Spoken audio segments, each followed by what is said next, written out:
பொதுக்காலம் 21ஆம் வாரம் ஆகஸ்ட் மாதம் 25ஆம் தேதி திங்கட்கிழமை. நற்செய்தி வாசகம்.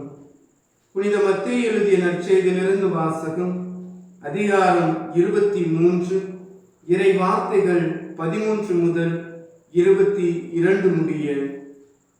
அக்காலத்தில் இயேசு கூறியது: வெளிவேடக்காரர், மறைநூல் அறிஞரே, பரிசேயரே, ஐயோ உங்களுக்கு கேடு!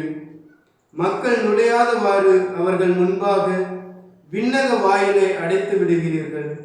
நீங்கள் நுழைவதில்லை, நுழைவரையும் விடுவதில்லை. வெளிவேடக்காரர், மறைநூல் அறிஞரே, பரிசேயரே, ஐயோ உங்களுக்கு கேடு! ஒருவரையாவது உங்கள் சமயத்தில் சேர்ப்பதற்கு நாடு என்றும் கடல் என்றும் பாராது சுற்றி அலைகின்றீர்கள். அவ்வாறு சேர்த்த பின் அவரை உங்களை விட 2 மடங்கு நரக தண்டனைக்கு ஆளாக்குகிறீர்கள். குருட்டு வழிகாட்டிகளே, ஐயோ உங்களுக்கு கேடு!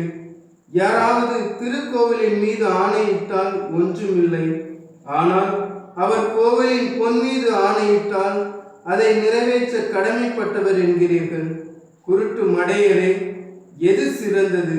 பொன்னா, பொன்னை தூயதாக்கும் திருக்கோவிலா?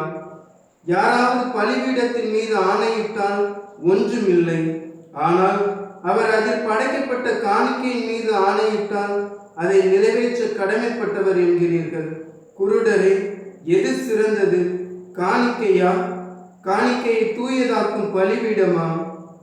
எனவே பலிபீடத்தின் மீது ஆணையிடுகிறவர் அதன் மீதும் அதன் மேலுள்ள அனைத்தின் மீதும் ஆணையிடுகிறார். திருக்கோவிலின் மீது ஆணையிடுகிறவர் அதன் மீதும் அதில் குடிக்கொண்டிருக்கிறவர் மீதும் ஆணையிடுகிறார். வானத்தின் மீது ஆணையிடுகிறவர் கடவுளின் அரியணை மீதும் அதில் வீற்றிருக்கிற கடவுள் மீதும் ஆணையிடுகிறார். ஆண்டவரின் அருள்வாக்கு. கிறிஸ்துவே உமக்கு புகழ்.